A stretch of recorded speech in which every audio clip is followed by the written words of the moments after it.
नमस्कार, मैं हूं सिद्दिका। आचार संहिता लागू होने के बाद सभी पार्टियां वर्चुअल रैली करने में लगी हुई है, जिसके चलते निषाद पार्टी के अध्यक्ष संजय निषाद वर्चुअल रैली करते हुए आचार संहिता का मतलब बताते हैं और कहते हैं कि आचार संहिता यानी कि आचरण में परिवर्तन होना। इस 50 दिन को अलग तरीके से जीना है, अपने आचरण में परिवर्तन हो जाना चाहिए। उन्होंने आगे कहा कि इतिहास राजनीति की माँ है और आंदोलन उसका बाप है। पिछली सरकार के कानून की वजह से आज जनता दुखी है। जब हमारे पुरखे कानून बनाते थे तब प्रजा सुखी रहती थी, तब राम राज्य था। इसके अलावा संजय निषाद का इस बार का मुद्दा आरक्षण को लेकर है, जहां उन्होंने कहा कि अगर निषाद समुदाय को आरक्षण पाना है तो सरकार में शामिल होना होगा, तभी उनकी मांगें पूरी हो सकती हैं। हमारी पार्टी की मांगें बीजेपी के मुद्दों में शामिल है। इसके साथ ही उन्होंने दावा किया कि उनकी पार्टी बीजेपी के साथ मिलकर 2 दर्जन सीटों पर चुनाव लड़ेगी। हालांकि जब उनसे पूछा गया कि आपकी इस पर बात हो चुकी है, तब उन्होंने कहा कि अभी सीटों को लेकर कोई बात नहीं हुई है। सभी कार्यकर्ताओं, पदाधिकारियों, शुभचिंतकों, हितचिंतकों को, महिला मोर्चा, युवा मोर्चा, सभी प्रकोष्ठों के सभी पदाधिकारियों को निषाद पार्टी की तरफ से इस नए साल पर शुभकामनाएं बधाई देता हूँ और धन्यवाद भी देता हूँ कि आपके इस कर्मठता और लगनशीलता की देन थी कि निषाद पार्टी को इस चरम सीमा तक पहुँचाने में आप सब लोगों का योगदान रहा। उस योगदान के लिए आप लोगों को धन्यवाद देता हूँ। आज का प्रमुख विषय है कि कल आचार संहिता लागू हो गई। संहिता का मतलब होता है कि कानून, संहिता का मतलब होता है कि गाइडलाइन। आचार संहिता का मतलब होता है कि आचरण में परिवर्तन करना है, कि जैसे जीते थे 5 साल वैसे नहीं, इस 50 दिन को अलग से आपको जीना है। आपकी क्रियाकलाप, कार्यशैली बदल जानी चाहिए, वो आचरण में परिवर्तन हो जाना चाहिए। ये है आचार संहिता। इस आचार संहिता के उल्लंघन में ढेर सारे कानून बने हुए हैं। कोशिश है कि निषाद पार्टी, आपको सभी कार्यकर्ता पदाधिकारियों से निवेदन है कि आचार संहिता का पालन करते हुए हमें 2022 की सरकार की सत्ता की चाबी आपके हाथों में आए, आप सरकार के हिस्सा बने। जो आज एक माहौल बना के निषाद पार्टी किंग मेकर है, उस किंग मेकर की भूमिका में आए। ये सभी लोगों को उम्मीद है कि निषाद पार्टी की देन है जो इस बार की सरकार भारतीय जनता पार्टी की पुनः बन रही है। ये बहुत बड़ी उपलब्धि आप लोगों की है, जिसके लिए हम लोगों ने कहा कि history the mother of politics, movement is the father of politics. इतिहास राजनीति की माँ होती है और आंदोलन उसका बाप होता है। हम लोगों ने इतिहास को इकट्ठा किया, 13 किताबें लिखा निषाद राज के किले के, पर संकल्प बार बार लेते रहे और आंदोलन भी करते रहे। वो आंदोलन इसलिए करते रहे कि जब हमारे पुरखे कानून बनाते रहे तो प्रजा सुखी थी, तब राम राज्य था। और वो आज के दिन में ऐसे कानून पिछली सरकारों ने बना रखा जो प्रजा दुखी है। उस कानून को फिर से बदलने के लिए लोगों को रोड पर आना पड़ता। 13 जुलाई 2013 को मैंने संकल्प लिया था, उसी संकल्प को हम लोग बार बार दोहराते रहे। आज फिर इस बार का संकल्प हम लोग, अयोध्या में होने वाला था, लेकिन इस बार चाहे वो सौभाग्य का हो चाहे दुर्भाग्य का हो कि इस बार आचार संहिता लग गई और हम लोग इस बात को नहीं। पिछली साल हम लोगों ने गोरखपुर में एक ऐतिहासिक रूप से संकल्प दिवस मनाया था, जो सारी पार्टियों का के लिए वो सभी समाज को सोचने पर मजबूर किया था कि ये मछुआ समुदाय क्या संकल्प लेता है, निषाद पार्टी के लोग क्या संकल्प लेते हैं। वो संकल्प क्या है कि जो पॉलिटिकल राजनीति के जो शिकार हैं उन्हें हिस्सेदार कैसे बनाया जाए, जो राजनीतिक रूप से बेहोश है उन्हें होश और जोश में कैसे लाया जाए, फिर से उन्हें सही जगह कैसे बटन दबाया जाए। उसके लिए जो प्रोग्राम बनाया कि educate the educated person about the politics, उसे पढ़े लिखे लोगों को कैसे फिर से पढ़ाया जाए कि आप परिवार पालने के लिए तो पढ़ लिए, लेकिन उनके बच्चों का भविष्य कैसे निर्माण होगा उसके लिए पढ़ाई नहीं पड़ा। आपको समाज संविधान से सुरक्षा कैसे मिलेगी, आपको कैसे न्याय मिलेगा, कैसे आपके बच्चों को रोजगार मिलेंगे, कैसे चिकित्सा होगी, कैसे व्यापार हो, कैसे बेहतर भविष्य बनेगा। तो ये चीजें उन्हें पढ़ाना जरूरी था कि अगर जिसके पास राजनीतिक शक्ति नहीं होती उनके बच्चे का भविष्य कमजोर होता, और जिनके पास राजनीतिक शक्ति होती है उनके आने वाली पीढ़ी शक्तिशाली होती है। इन्हें उदाहरण तो होता है कि कांशी राम साहब जब तक नहीं आए थे तो उन्होंने अपना एक नेता, एक नारा, एक झंडा नहीं उठाया था, और पूरा विश्वास जब तक नहीं किया था तब तक उनकी माँ की कोख से हरवा पैदा होते थे। लेकिन उन्होंने एक झंडा उठा लिया, एक नारा ले लिया और एक विचारधारा ले लिया, अपने नेता को नेता मान लिया, और अपने वोट को जो पॉकेट में रखते थे, जो किसी पैसे पर भेज देते थे, किसी के कहने पर इधर उधर कर देते थे, तो कांशी राम के साथ कहने से अपनी पार्टी और अपने पार्टी के कहने से जिस पार्टी के साथ अलायंस हुआ, बहुजन समाज पार्टी भी अलायंस की है, समाजवादी पार्टी भी अलायंस की है, पार्टी को बड़ा करने के लिए अलायंस किए जाते हैं, गठबंधन किए जाते हैं, पार्टी को खड़ा और बड़ा करने के लिए किसी के सहारे लिए जाते हैं। ऐसे में उन पार्टियों ने भी गठबंधन किया था, तो पार्टी के पास वोट रख के पार्टी के इशारे पर वोट को डालने के लिए जिन जिन लोगों ने डाला उनका भविष्य का निर्माण हो गया। 2022 का चुनाव आने वाला, 2017 आपने चुनाव लड़ा था, 2018 लड़ा था, 2019 लड़ा, 2022 आने वाला है। आपने चुनाव किस तरीके से लड़े जाते हैं, कैसे जीते जाते हैं, सब ये ट्रेनिंग का विषय है।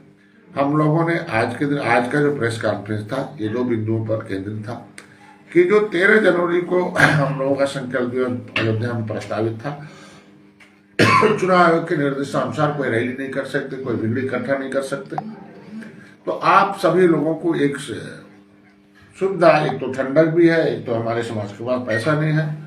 अब हर गांव में जहां जहां आपकी पार्टी के कार्यकर्ता है, उम्मीद रखता हूं कि जिला अध्यक्ष अपने पूरे जिले की कमेटी को दिशा निर्देश जारी करेगी और जा के बताएगी। अभी टाइम है, आज 9 तारीख है और अभी आज का दिन है 9, 10, 11, 12, 4 दिन है, तो जिला अध्यक्ष कम से कम एक दिन जाके अपने विधानसभाओं के विधानसभा अध्यक्षों के साथ बैठक कर लेगी और बैठक करके उन्हें उन विधानसभा अध्यक्षों को बताएगी, भाई आप सेक्टर अध्यक्ष को बोलो जाकर, और सेक्टर अध्यक्ष अपने ग्राम सभा अध्यक्ष को बोलेगा।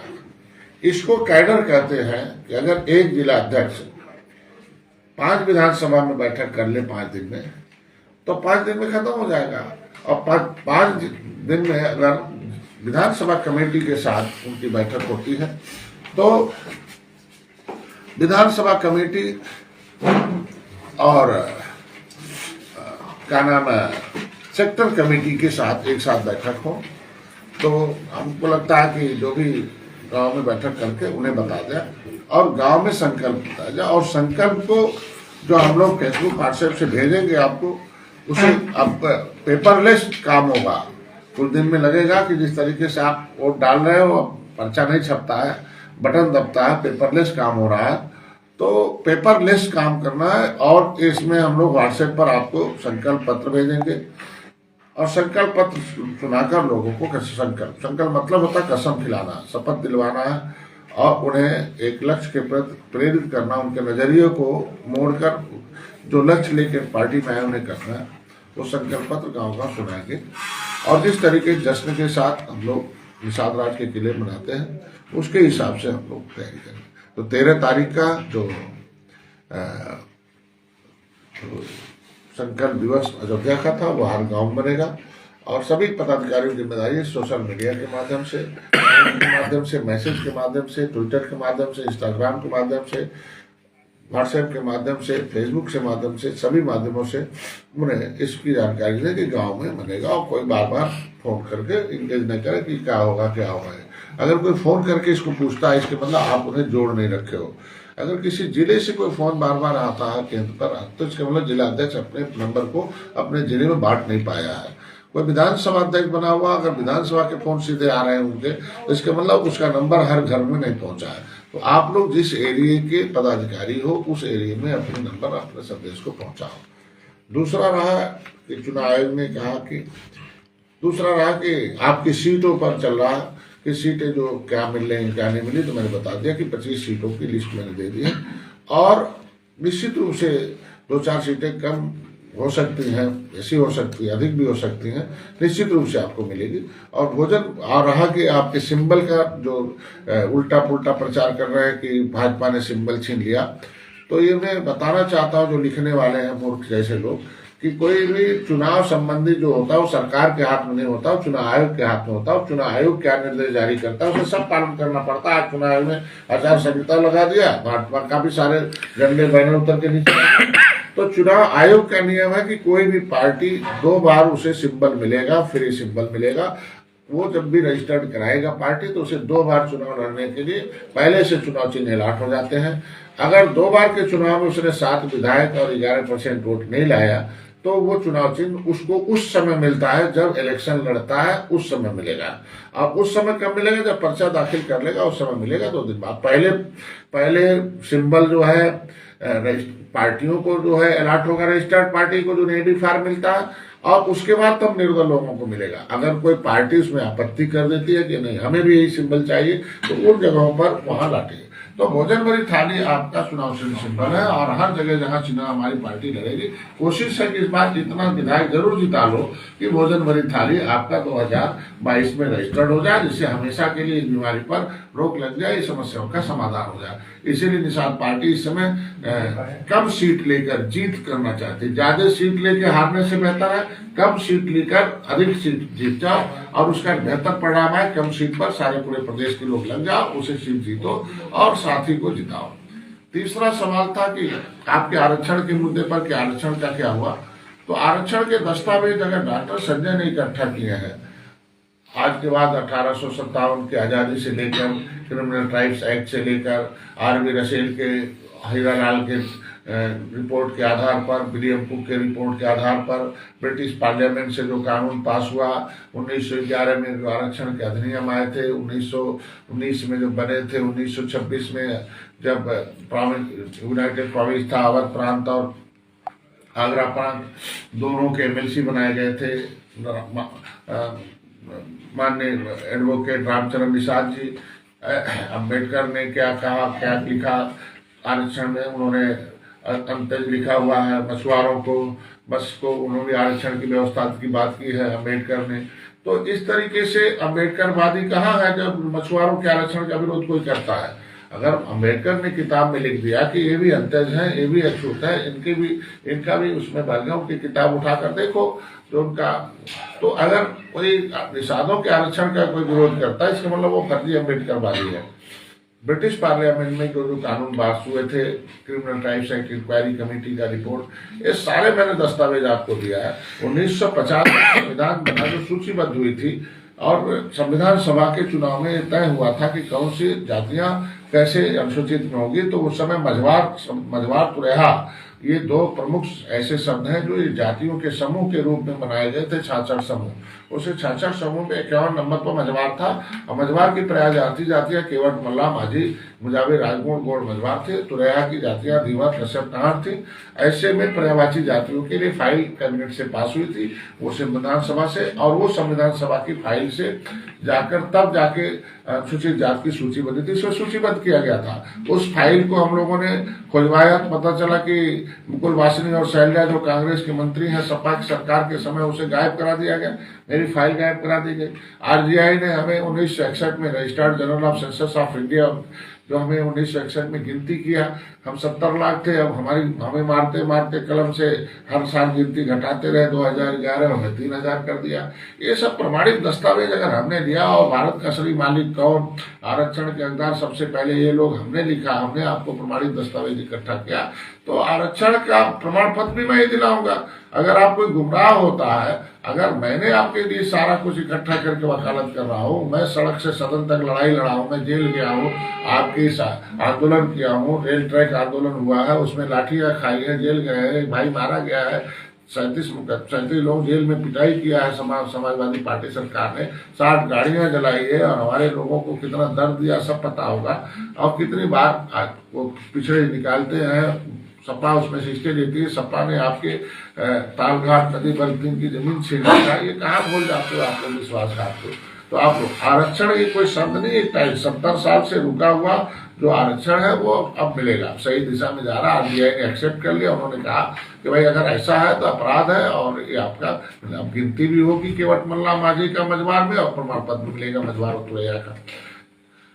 वो विषय होगा जब पावर में रहोगे। तो आज के दिन में 66 समूह है अनुसूचित जाति की सूची में, लेकिन आईएएस, पीसीएस, डीएम, कलेक्टर, अधिकारी, कर्मचारी, मंत्री, संतरी, सचिव खाली बहन जी के लोग हैं, बाकी हेला के लोग, धोबी के लोग और तमाम 66 समूह का पता ही नहीं है।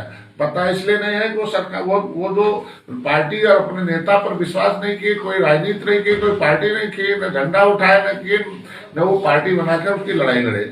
आज हाथी के लोगों ने लड़ाई लड़ा, वो आज के दिन में हकदार हो गए और हर जगह वो हाकिम बन के घूम रहे हैं। तो बाकी जातियां हवा में घूम रही है। तो अगर आपकी निषाद पार्टी आई है तो समय आने दीजिए। इंतजार की पार्टी को खड़ा करना, बड़ा करना, सदन में पहुंचाना ज्यादा अनिवार्य है, जिस तरीके से दलित में एक बिरादरी जाटों ने किया था। बाकी तमाशा देखते रहे उनके पीछे। वाल्मीकि के कितने डीएम होंगे आज के दिन में? आज के दिन में उसमें खटीक के कितने अनुसूचित जाति के डीएम होंगे भैया बताओ? शिल्पकार के कितने आ गए? शिल्पकार उस समय 80 लाख था, इस समय 8,000 है। तो ऐसे में ढेर सारी जातियों के साथ अन्याय है, इसलिए पार्टी खड़ा कर रहा है। तो आरक्षण के विषय पर आपका उस दिन का नाराज होना ज्यादा फायदे में था। और उससे क्या होगा कि जो लेटर में पीछे पीछे लेके घूम रहा था, नई अधिकारी दस्तखत कर रहे थे, इमित किया और दिल्ली में बैठक भी हो गई और तैयार हो रहा। तो लड़ाई निषाद पार्टी आपके आरक्षण के लिए, उसमें से आप लोग शांतिपूर्वक काम करो। रात तीसरी बिंदु की कहाँ सीटें लड़ेगी तो सबको तय है, सबको मालूम है, सब जिलाध्यक्ष को। वो दिन 3 तारीख को तय हो गया कि जिला के लोग प्रत्याशी तय करेंगे और निषाद पार्टी यहाँ से उन्हें घोषित करेगी। उसमें जो जीतने लायक होगा उसे करेगी। अगर आप नहीं दोगे तो हम लोग ऊपर से प्रत्याशी देंगे।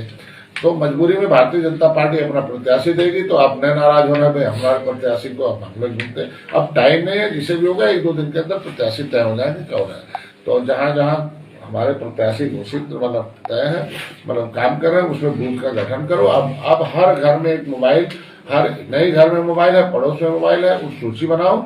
जिस तरीके से जो अब विधानसभा अध्यक्ष गांव की सूची तैयार करता था, अब उस विधानसभा अध्यक्ष को तय करना है कि हमारे पास कितने बड़े मोबाइल हैं, उस एक एक मोबाइल के पीछे कितने लोगों को जोड़ना है। जिस तरीके से भारतीय जनता पार्टी ने प्रमुख बना रखा है, उसी तरीके से एक मोबाइल मैन को कितने घरों की सूची बना के रखना, उन्हें कैसे संदेश पहुंचाना, उसका डिजिटल करके काम करना। तो ये बहुत महत्वपूर्ण चीज था। तो इसके लिए आप लोग काम करो। बाकी भाषा मत बोलो कि वोट नहीं तो आरक्षण नहीं।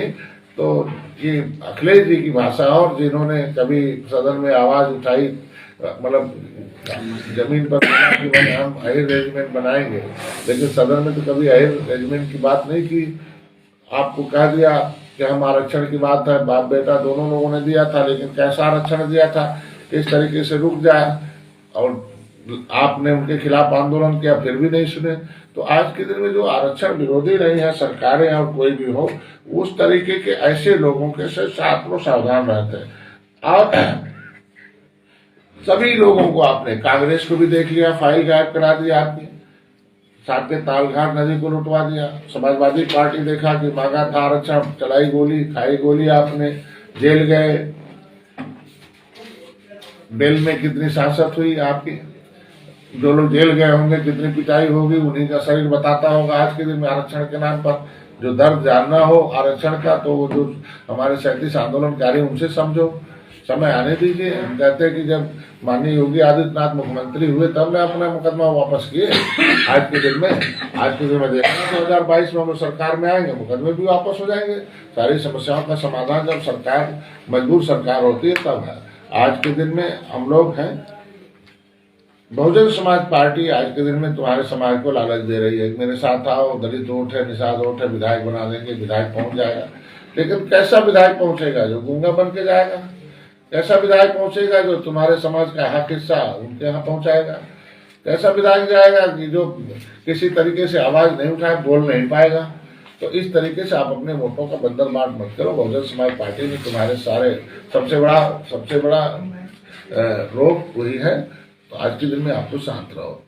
कैसे कि आप अफवाहों में बस एक लाइन जरूर कहूंगा कि आस्तीन के सांपों को जरूर पहचानते रहो कि किस तरीके से आपके साथ आस्तीन का सांप समझते हो कि बस रहेंगे उसी रंग रूप में और निकलेंगे किस तरीके की कैसे डसने की कोशिश करते हैं। तो लेकिन यहाँ हमारे यहाँ पहचान लिया जाता है और पहचानते ही उन्हें आस्तीन छोड़कर भागना पड़ता है और पिटाई के डर से। तो ऐसे सभी आस्तीन के सब पहचान आस्तीन के सांपों को आप लोग सतर्क रहो और उनसे सतर्क रहते रहो कि अंतिम में जब समय आता है तब वो अपना पासा बदलते हैं। भारतीय जनता पार्टी के साथ अभी रहना है। मैंने नहीं कहा, आप सभी लोग पूरे प्रदेश के जितने कार्यकर्ता थे 3 तारीख को मैंने सामूहिक रूप से पूछा था कि भाई अकेले लड़ना है, तो लोगों ने कहा नहीं लड़ना है। हमने कहा बसपा के साथ चलना है, लोगों ने कहा नहीं चलना है। हमने कहा भाई सपा के साथ चलना है, लोगों ने कहा नहीं चलना है। मैंने पुनः 4 नहीं 5 बार पूछा। हमने कहा भारतीय जनता पार्टी के साथ रहना, लोगों ने कहा हाँ रहना। हमने कहा भाई मैं तो नहीं रहना चाहता, कहीं नहीं रहना होगा। तो जब सभी लोगों का सामूहिक निर्णय भारतीय जनता पार्टी के साथ है तो 19-20 करके आपको भारतीय जनता पार्टी के साथ रहो। उसके बाद पहले आप वोट डलवाओ, 60 दिन है, ज्यादा दिमाग मत लगाओ। इस तरीके से ब्रेन बैंक निषाद पार्टी के पास, उसके ऊपर भरोसा करो, अपने नेता अपने झंडा। आप लोग बस कुछ मत करो, सिस्टम से शालीनता से मर्यादित भाषाओं का प्रयोग करो। बस एक लाइन इतने बोलूंगा कि निषाद पार्टी के कार्यकर्ता ट्रेंड कार्यकर्ता है, ये अनुभवी कार्यकर्ता और कैडराइज है, बुद्धिमान है सब लोग। तो किसी भी व्यक्ति को, किसी मानव को, चाहे वो पागल हो, चाहे पालतू हो, चाहे सड़क वाला कुत्ता अगर काट ले तो क्या आदमी कुत्ते को तो नहीं काटता है। इसीलिए आप लोग जवाब देने में कोई आदमी उल्टा सीधा लिखता हो तो उसमें बोलता भी हो, चाहे हमारे प्रति बोलता हो, चाहे आपके प्रति पार्टी प्रति बोलता है, उसे नेग्लेक्ट करो। अपनी पार्टी का, अपना समाज का अपना प्रचार करो, अपने रास्ते पर लक्ष्य की तरफ चलते रहो। धन्यवाद।